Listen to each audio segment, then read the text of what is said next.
پھیلائی جا رہی ہے پاکستان میں اور باہر بیٹھے ہوئے پاکستانی اداروں اور پاکستانیوں کے حوالے سے اس کے کیا اثرات ہوں گے. ہم بات کریں گے. اس وقت ہمارے ساتھ سینئر صحافی تجزیہ کار موجود ہیں سید عمران شفقت صاحب. عمران شفقت صاحب بہت شکریہ آپ کے وقت کا. فیک نیوز کے آپ متاثرین میں ہیں, فیک نیوز کو دیکھتے ہیں چیزوں پہ کہ یہ کیا ہو رہا ہے. سوال یہ پیدا ہوتا ہے کہ پوری دنیا میں میکانزم اور اس کو روکنے کا بھی یورپ کے پاس موجود ہیں معاملات, امریکہ کے پاس ہے, لیکن ڈس انفارمیشن کے جب وہ شکار ہوتے ہیں وہاں بہت زیادہ یہ شور ہے. لیکن برطانیہ جیسے ہی ملک میں بیٹھ کے بہت سے لوگ پاکستان کے خلاف یہ باتیں کر رہے ہیں, پاکستانی اداروں کے حوالے سے بات کر رہے ہیں, ان کے خلاف کارروائی ہو نہیں سکتی ہے. ہمارے پاس وہ اتنی طاقت نہیں ہے یا وہ کرنا نہیں چاہتے کیونکہ وہ پاکستان کے اگینسٹ ہے. آپ کو اس کی وجہ کیا لگتی ہے دونوں اب واقعات کو اگر آپ جوڑ کے دیکھتے ہیں؟ بہت شکریہ مدثر صاحب. بات یہ ہے کہ میرا خیال ہے کہ اس کے پیچھے کسی بھی ریاست کی ول ہوتی ہے.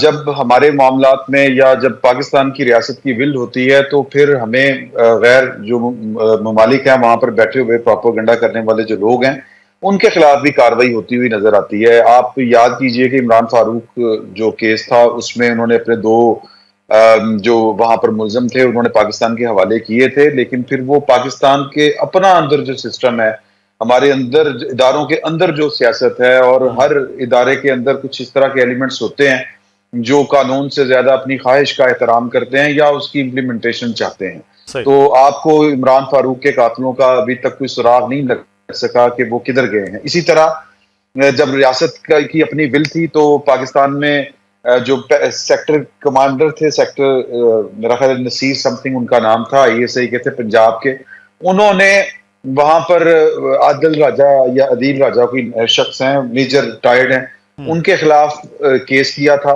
وہ جو ان کے خلاف فیصلہ آیا تھا, وہ عادل راجہ صاحب کے خلاف آیا تھا فیصلہ. تو یہ بیسیکلی آپ کے ریاست کے اندر جو ول ہے یہ وہ ڈٹرمن کرتی ہے یا وہ فیصلہ کرتی ہے کہ یہ کام آپ اگر کرنا چاہتے ہیں تو کتنی نیت سے چاہتے ہیں. اگر آپ کی نیت ٹھیک ہے, اگر آپ واقعی کرنا چاہتے ہیں, لپ سروس نہیں کر رہے, تو پھر وہاں پر قوانین ہم سے بھی زیادہ سخت ہیں اور ہم سے زیادہ مؤثر ہیں, وہ کر لیتے ہیں اور وہ آپ کو کر کے کام دے دیتے ہیں. ابھی عادل راجہ صاحب کو جس طرح سزا ہو چکی ہے, ان کا کورٹ مارشل ہو چکا ہے, اسی طرح میرا خیال ہے کہ ایک وہ کوئی اکبر صاحب تھے ان کا بھی ہوا تھا, ایک وہ مہدی سم تھنگ کوئی نام ہے ان کا, کینیڈا میں ہوتے ہیں, حیدر مہدی صاحب, ان کا بھی ہوا.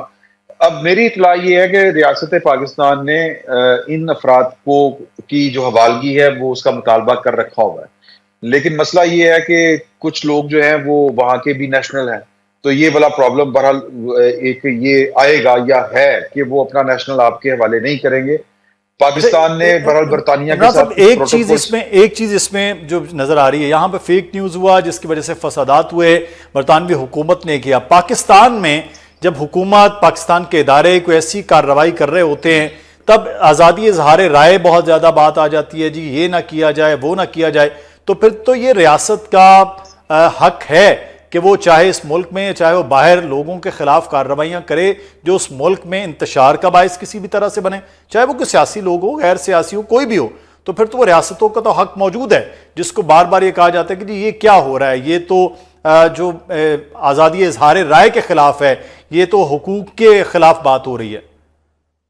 دیکھیں بات یہ ہے مدثر صاحب کہ جو پاکستان کی ریاست ہے, ہم نے میرا خیال ہے کہ اس کا ریاست کا لفظ یہاں پر مخصوص ہو چکا ہے اسٹیبلشمنٹ کے ساتھ.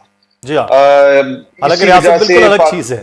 ریاست بالکل الگ چیز ہے. ریاست جو ہے اس میں عدلیہ بھی ہے, اس میں انتظامیہ بھی ہے, اس میں مقننہ بھی ہے, اور جو پاکستان کی اسٹیبلشمنٹ ہے, فوج ہے, یہ پاکستان کی انتظامیہ کا ایک چھوٹا سا پارٹ ہے. بالکل. تو جب ہمارے ادارے ہی ریاستی مفادات کو اگر آپ ذہن میں رکھیں تو اس کے اوپر ان کا بھی اتفاق نہیں ہوتا, تو پھر پرابلم تب پیدا ہوتی ہے. یعنی ہم اپنے یہ ہمارے مسائل ہیں, یہ جو ہے اس میں کسی دوست ملک کا یا کسی غیر ملک کا یا کسی اور قوم کا میرا خیال ہے کوئی فالٹ وغیرہ نہیں ہے.